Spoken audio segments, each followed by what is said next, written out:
வாழ்வது ஒரு முறை, வாழ்த்தட்டும் தலைமுறை. கோடானு கோடி வள்ளுவர் வாக்கு யூடியூப் சேனலின் அன்பு நெஞ்சங்கள் அனைவருக்கும் இனிய வணக்கங்கள்.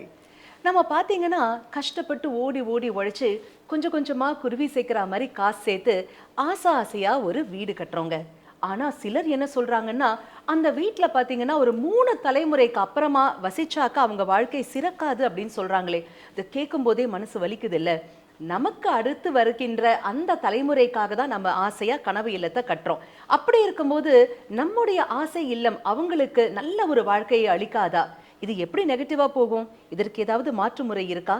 இது குறித்த தெளிவான விளக்கங்களை நமக்காகவே எடுத்துரைப்பதற்காக நம்ம அரங்கிற்கு வருகை தந்திருக்காரு பாரம்பரிய திருவள்ளுவர் குல வம்சத்தில் தோன்றிய பொக்கிஷம், ஆதிகால பரிகார செம்மல், பிரசன்ன ஜோதிட ஞானி டாக்டர் திரு சுபம் மாரிமுத்து ஐயா அவர்கள் நமக்காகவே இங்க வருகை தந்திருக்காரு.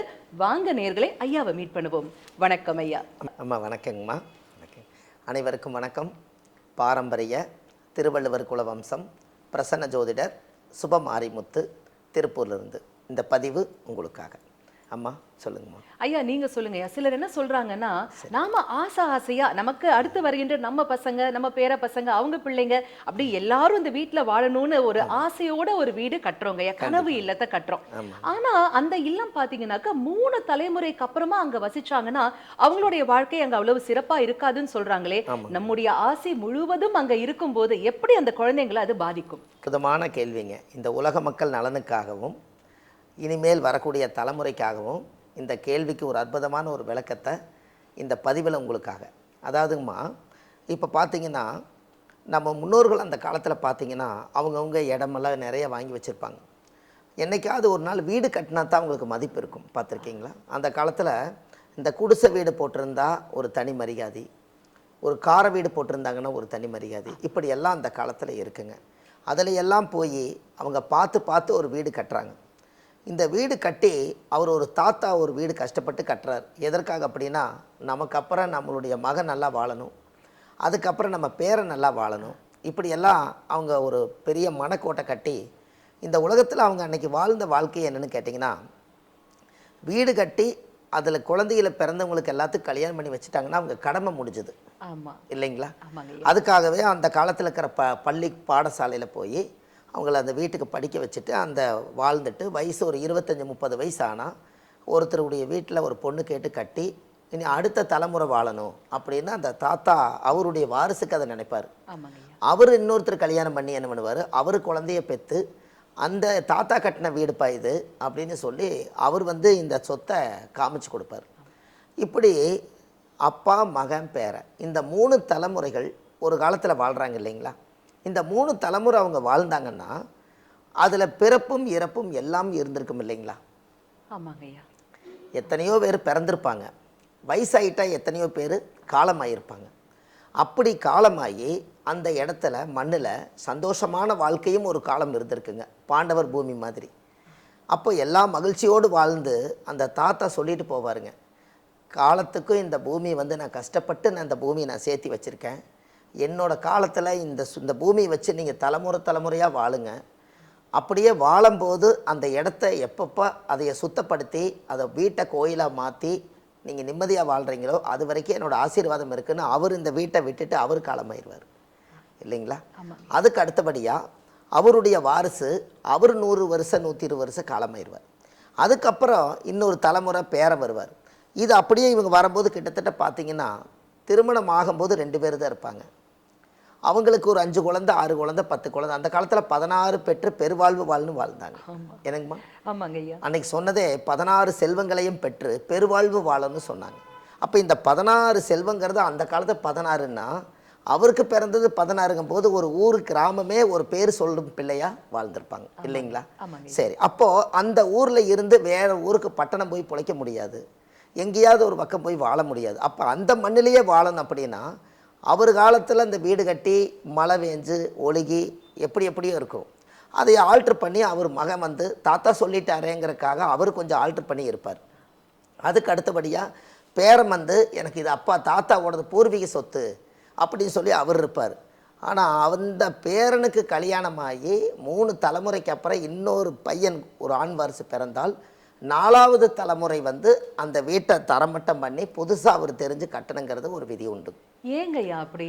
ஆ அவங்க பெரியவங்களோட ஆசீர்வாதம், அவங்களுடைய ஆசைகள்லாம் இருக்கும் இல்லைங்களா? தரமட்டமாக்கணுங்கிற வார்த்தை கேட்கும் போதே மனசு வலிக்குதுங்கய்யா. ஏங்கய்யா? கரெக்ட். ஒரு இந்த இடத்துல தான் நம்ம ஜோசியத்துக்குள்ளே போகிறோங்க. ஜாதக கட்டத்துக்குள்ளே போய் இதனுடைய அங்கீகாரத்தை நம்ம பார்க்கலாம். இப்போ ஒரு ராசியில் ஒரு வருஷத்துக்கு எத்தனை நாளுங்க? 365. 365 + 360 வச்சுக்கலாம். அப்போ ஒரு ராசியில் 30 நாள் வருதுங்க. 30 டிகிரி வருது. ஒரு ராசியில் 30 டிகிரி. அப்போ மேச ராசியில் 30 டிகிரி, ரிஷப ராசியில் 60 டிகிரி, அதே மிதுன ராசிக்கு போகும்போது 90 டிகிரி, கடக ராசிக்கு வரும்போது 120 டிகிரி. அப்போ சிம்மத்தில் வரும்போது 120 + 30 180, 150. கன்னியில் வரும்போது 180, துலாத்தில் வரும்போது 210, விருச்சிகத்துக்கு வரும்போது 240, தனுசுக்கு வரும்போது 270 டிகிரி, மகரத்துக்கு வரும்போது 300 டிகிரி, கும்பத்துக்கு வரும்போது 330 டிகிரி, மீனத்துக்கு வரும்போது 360 டிகிரி. சரிங்களா? ஒரு டிகிரி என்பது ஒரு நாள். அப்போ இந்த 360 நாளில் இதில் 3 தலைமுறைக்கு பிரிக்கணும். நம்ம மேசத்துலேருந்து கடக வரைக்கும் எடுத்திங்கன்னா மேசம் 30, ரிஷபம் 60, மிதுனம் 90, கடகம் 120. அப்போ ஒரு தலைமுறை 120 வருஷம். ஒரு மனிதனுக்கு ஆயுள் 120 வருஷங்க. இந்த கடக வரைக்கும் ஒரு தலைமுறை வாழ்ந்துட்டு அந்த வீட்டை விட்டு போயிட்டாங்க. கடகத்துக்கு அப்புறம் சிம்மம், கன்னி, துலா, விருச்சிகம் இது வரைக்கும் 120 வருஷம். அப்போ 240ங்கும் போது 2 தலைமுறை வாழ்ந்துட்டாங்க. அதுக்கப்புறம் தனுசு, மகர, கும்பம், மீனம் இந்த 3 12 120 வருஷம் அது வாழ்ந்தோடனே இந்த 3 தலைமுறை முன்னாங்க 12 ராசிக்குள்ளே வாழ்ந்து முடிச்சுட்டாங்க. அப்போ கட்டத்திலேயே இடம் இல்லை, கட்டடத்தில் எப்படி இருக்க முடியும்? கட்டத்தில் இல்லாததே கட்டடம் கொடுக்காதாங்க வாஸ்து ரீதியாக. அதான் அந்த ஒரு உங்களுக்கு 360ங்கிறது 3 தலைமுறை வந்துருச்சுங்க. இந்த 3 தலைமுறைக்கு அளவாக அந்த காலத்தில் முன்னோர்கள் 12 ராசிக்குள்ளே அதை வச்சுருக்காங்க. அப்போ மறுபடியும் இனி புதுசாக மேசத்திலிருந்து தானே இன்னொரு 3 தலைமுறை வரணும். அதுக்காக என்ன பண்ணிட்டாங்கன்னா 360 டிகிரியை 3 தலைமுறைக்கு கொடுத்து அப்பா மகன் பேரை வாழ்ந்தாச்சுன்னா மறுபடியும் அதை ஃப்ரெஷ் பண்ணுங்கிறக்காகத்தான் அந்த காலத்தில் முன்னோர்கள் இதை வச்சுருக்காங்க. கொஞ்சம் கொஞ்சம் ஆல்ட்ரேஷன்ஸ் ஏதாவது பண்ணி, இல்லை ஏதாவது ஹோமங்கள், பரிகாரங்கள், பூஜைகள் அந்த மாதிரி பண்ணி அதை புதுப்பிக்க முடியுமாங்க ஐயா? இடிக்காம அதாங்க 3 தலைமுறைக்கு அப்புறம் அந்த மண்ணை வச்சு மறுபடியும் அவங்க புதுப்பிச்சு வீடு கட்டி புண்ணியர்ஜனம் பண்ணி அவங்க தாத்தாவோட பேர் சிலைகள்லாம் வச்சு அவங்க பூஜை பண்ணி சாமி கும்பிடலாங்க. அது நல்லதான். ஆனால் 3 தலைமுறைக்கு அப்புறமும் அடுத்து அது 3 தலைமுறைக்கு 360 வருஷமும் அந்த வீட்டுக்கு செலவு பண்ணலைன்னா அந்த வீட்டில் நெகட்டிவ் எனர்ஜி இருக்கும் இல்லைங்களா? பாசிட்டிவு போயிடும். அப்போது ஒரு கோவில் கட்டி கும்பாபிஷேகம் பண்ணுறாங்க. எத்தனை வருஷத்துக்கு ஒருக்கா பண்ணுறாங்க? 12 வருஷத்துக்கு ஒருக்கா கும்பாபிஷேகம் பண்ணுறாங்க. ஆனால் இப்போல்லாம் கொஞ்சம் முன்ன பின்னையும் ஆகுதுங்க. அப்போ 12 வருஷத்துக்கு ஒருக்கா சாமிக்கே எது கும்பாபிஷேகம் பண்ணுறாங்க?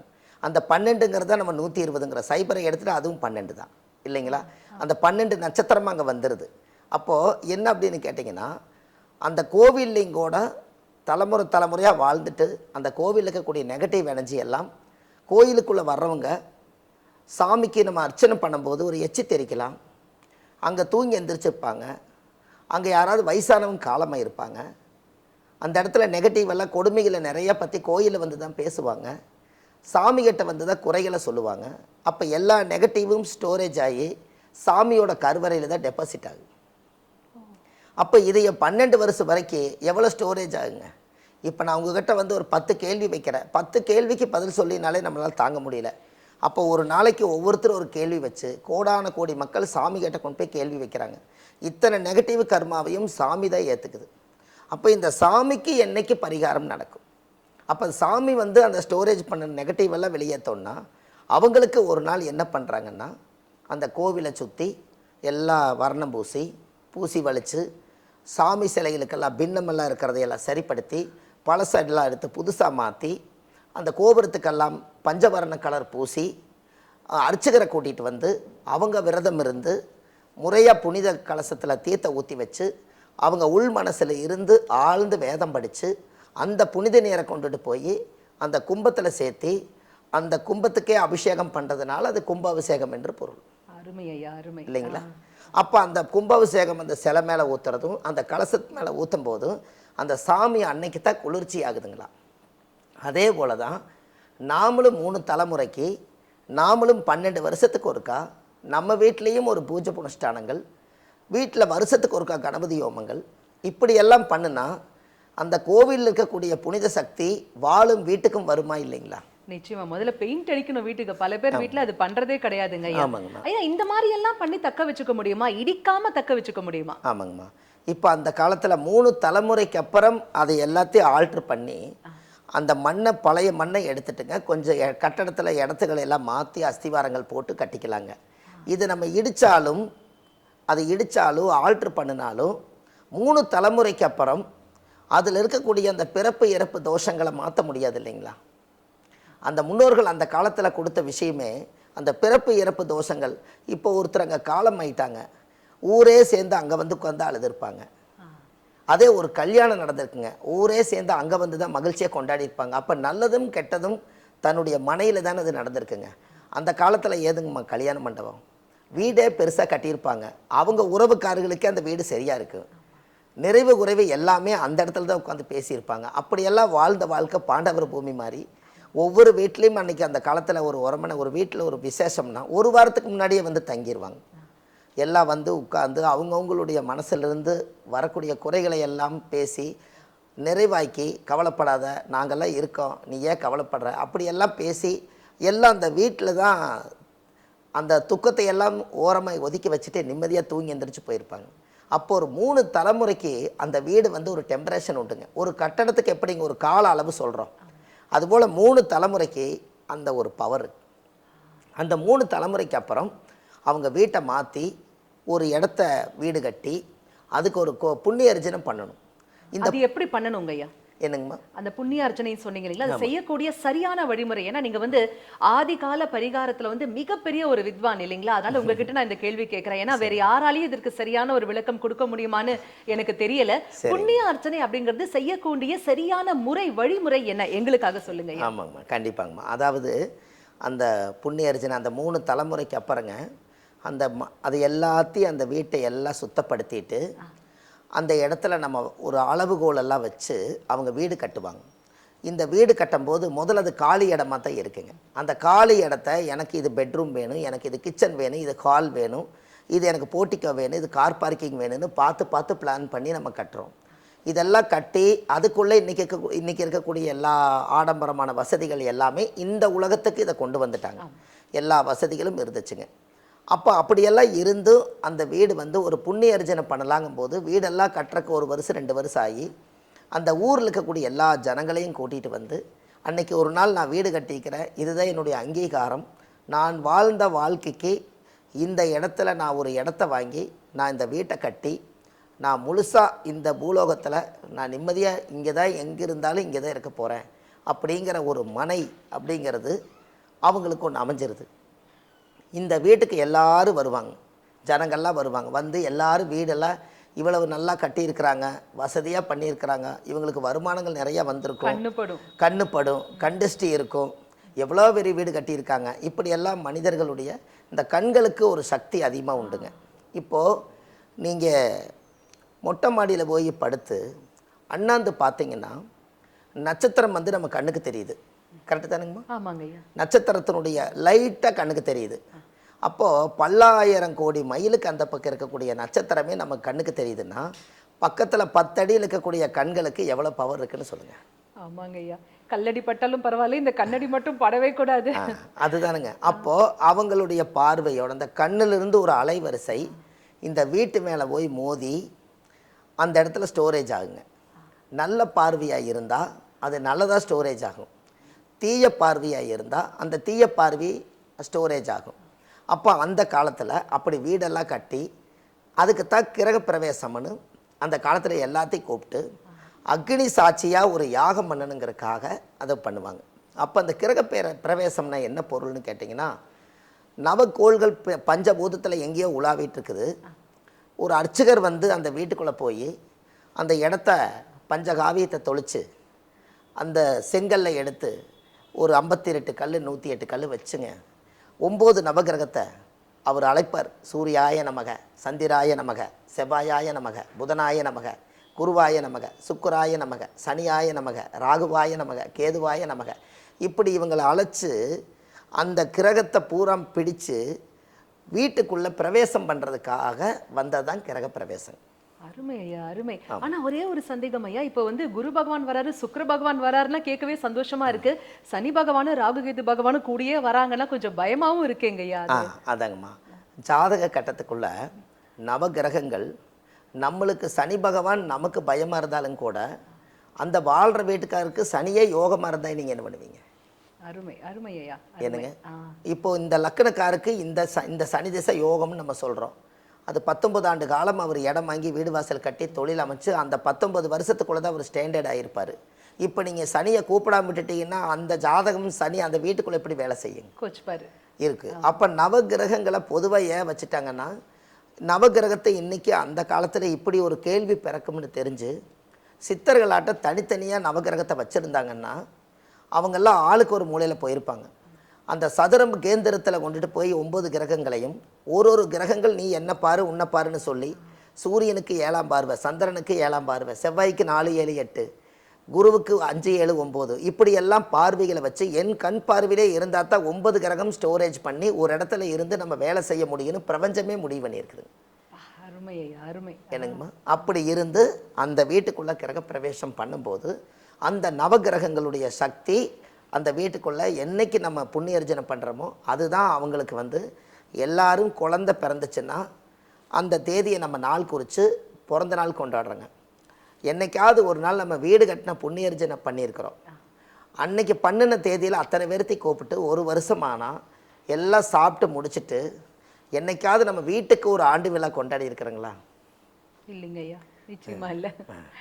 அந்த வீடு நினைக்கிங்களா, நான் எல்லாரும் வந்து என்ற வீட்டில் தங்குறீங்க, எல்லாரும் நான் மனசார நீங்கள் இங்கே தான் சாப்பிட்றீங்க, நான் தான் சுமக்கிறேன், நான் தான் இந்த கதவை அடைச்சி வச்சுருக்கேன், இதுக்குள்ளே தான் வாழ்ந்தீங்க, எல்லா சுகபோகத்தையும் என்னோடய வீட்டில் தான் அனுபவிச்சிங்க, நல்லா காலையிலேருந்து தூங்குனீங்க, இத்தனையும் இந்த 4 செவத்துக்குள்ளே எத்தனையோ ரகசியத்தோடு நீங்கள் எல்லாரும் பேசியிருப்பீங்க, அனைத்துக்கும் இந்த மனையே சாட்சி.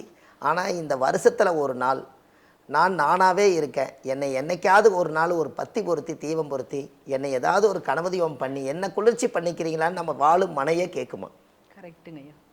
என்னங்கம்மா, அதனால் இந்த காலகட்டங்கள்லைங்க இனிமேல் வரக்கூடிய மக்கள் வீடு கட்டினாங்கன்னா அந்த வீட்டு மேலே 2025 வீடு கட்டினதுன்னு லேபிளில் அந்த காலத்தில் முன்னோர்கள் போட்டிருப்பாங்க.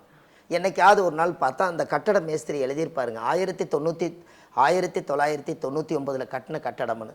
அப்போ அதுலேருந்து ஒரு 12 வருஷத்துக்கு ஓட்டி 12 வருஷத்துக்கு ஒருக்காவது கோயில் மாதிரி வீட்டை பெயிண்ட் அடித்து ஒரு கணபதியோகம் பண்ணி ஒரு ஆசிரமத்துலேயும் கூட போய் ஒரு அன்னதானம் போட்டு வந்தால் அந்த வீடு வாழ்த்தும் இல்லைங்களா? நிச்சயமாயா. இல்லைங்க.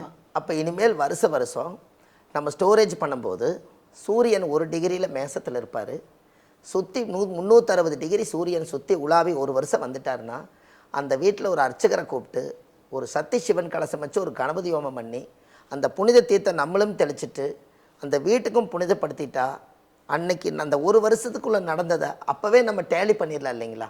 அருமையா, அருமை இல்லைங்களா? இதெல்லாம் தான் வீட்டை கோயிலை மாற்ற முடியுங்க. இதுதான் நம்ம இந்த ஆதிகால பரிகாரத்தில் கொண்டு வரோங்க.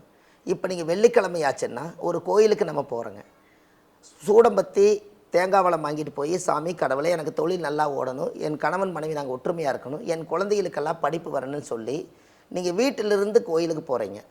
அந்த காலத்தில் பார்த்தீங்கன்னா ஒரு 30 வருஷத்துக்கு முன்னாடி போய் பார்த்தீங்கன்னா அந்த கோவிலில் தேங்காய் வளம் உடைச்சோன்னே ஒரு டம்ளர் எடுத்துகிட்டு போவாங்க, சாமிக்கு தேங்காய் உடைச்ச தீர்த்தத்தை கொஞ்சம் கொடுப்பாங்க, அந்த தீர்த்தத்தை அங்கேயே அவங்க தலையை தெளிச்சுட்டு வீட்டுக்கு கொண்டு வந்து தெளித்து விட்டு அந்த 90 கலக்கி வீடு தெளித்து தினமும் அவங்களுக்கு வீட்டுக்கு அர்ச்சனை பண்ணாங்க. ஒரு காலத்தில் இது நடந்ததுங்க. நம்ம வாழ்கிற வீடு இதுதான். ஏதாவது தீய சக்திகள் எது இருக்கக்கூடாது, 4 பக்கம் திண்ணூறு போடுவாங்க, 4 பக்கம் திண்ணூறு தொளிப்பாங்க. அப்போ வீட்டை வந்து அந்த காலத்தில் வந்து ஒரு பெரிய ஒரு பொக்கிஷமாக வச்சுருந்தாங்க. அப்படி இருக்கும்போது இந்த கிரக பிரவேசம்ங்கிறது கிரகத்தவே பிடிச்சு அவங்க பாராயணம் பண்ணி அந்த வீட்டுக்குள்ளே கிரக பிரவேசம் பண்ணி 3 தலைமுறைக்கு அப்புறம் அந்த வீட்டை அழித்து மாற்றி மறுபடியும் இன்னொரு 3 தலைமுறை வாழ்கிறதுக்கு 360 வருஷம். நீங்கள் 360 வருஷம் 120 வருஷம் நம்மளால் கஷ்டம்னு சொல்லலாம், மீதி 120 வருஷம் 240 வருஷம் கஷ்டம்னு சொல்லலாம். 360 வருஷத்துக்கு அப்புறம் கூட ஒரு நம்ம 4 பக்கம் செங்கல் வாங்கி கட்டி வைக்க முடியாமல் இருக்க போகிறது இல்லைங்க. ஒரு சூழ்நிலையின் காரணத்தில் செஞ்சுருவோம். அப்போ கண்டிப்பாக நாம் வாழ்ந்த வாழ்க்கையில் இது வரைக்கும் நம்ம இது எத்தனாவது தலைமுறையில் நம்ம தூங்கிட்டு இருக்கிறோங்கிறத மக்கள் நினச்சா இந்த 3 தலைமுறைக்கு அப்புறம் கொஞ்சமாவது நம்ம அதை சரிப்படுத்தலான்னு அதுக்கு உண்டான ஏற்பாடுகள் நடக்கும் இல்லைங்களா? நிச்சயமா ஐயா, நிச்சயம் என்னங்கம்மா. ஏன்னா இந்த பதிவு அதுக்கு தான் மக்களுக்கு போகுதுங்க. ஏன்னா நாம் அந்த வீட்டில் ஒரு சில பேர் ஜாதகம் பார்க்க வருவாங்க. நான் இங்கே வந்தால் நிம்மதியாக இருக்கிறேங்க, வீட்டுக்குள்ளே போனாலே நம்மளுக்கு மன உளைச்சலாக இருக்குதுங்க, அங்கே உள்ளே போனாலே தூக்கம் இல்லைங்க, பல பிரச்சனைகள் உள்ளே வருதுங்க, அதனால் என்ன பண்ணுறதுன்னு தெரியலங்க. அப்போ நீங்கள் ஜாதக கட்டத்தில் இருக்கக்கூடியது விதிக்கப்பட்டது. நம்ம ஜாதகத்தில் இருக்கிறது பிறக்கும் போதே விதிக்கப்பட்டது. ஆனால் ஜாதகம் பார்க்குறக்கு நாம் விதிக்கப்பட்டதை வச்சுக்கிட்டு நம்ம இருக்கிறது நம்ம விதியை இப்படித்தான் நினச்சி வாழ்ந்து அதை அப்படியே விட்டுறலாங்க. கொஞ்சம் நம்ம இருக்கிற விஷயத்தை தெரிஞ்சு ஆல்ட்ரு பண்ணி வாழும் காலம் கொஞ்சம் அதை கொஞ்சம் புத்துணர்ச்சியோடு வாழ்ந்துட்டு போனால் இன்னும் நல்லா இருக்கும் இல்லைங்களா? நிச்சயமா. வாழ்வது ஒரு முறை, வாழ்த்தட்டும் தலைமுறை. அதுதான் உங்களுடைய ஒரு தனித்துவம், ஒரு என்ன சொல்றது, ஒரு சிம்பல் அப்படின்னே சொல்லலாம் இல்லைங்களா ஐயா? அதாவது எப்பொருள் யார் யார் வாய் கேட்பினும் அப்பொருள் மெய்ப்பொருள் காண்பதறிவு அப்படின்னு சொல்லுவாங்க.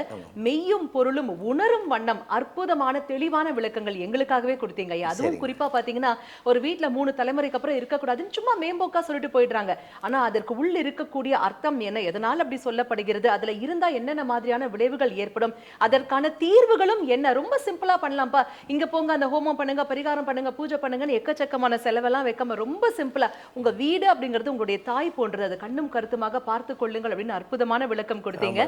இதனால தாங்க ஐயா உங்களால ஆதிகால பரிகாரங்கள் அப்படிங்கிற ஒரு மிகப்பெரிய புத்தகம் அல்ல, இது ஒரு பொக்கிஷம் என்றே சொல்ல வேண்டும். இப்படி ஒரு படைப்பை எங்களுக்காக கொடுக்க முடிந்தது. ஏன்னா அவ்வளோ ஒரு விஷயங்கள் உங்களுக்குள்ள அடங்கி இருக்கு. ஒவ்வொரு எபிசோட்லயும் நீங்க எங்களுக்காகவே நிறைய விளக்கங்கள் கொடுக்கணும் ஐயா. கோடான கோடி அன்பு நெஞ்சங்கள் அனைவர் சார்பாகவும் மனமார்ந்த நன்றிகள். ரொம்ப சந்தோஷம். தீர்க்காயுசு நல்லா இருக்குன்னு எல்லாரும். என்னங்க எவ்வளவு தெளிவான விளக்கங்கள் நம்ம ஐயா நமக்காகவே கொடுத்தாரு இல்லையா?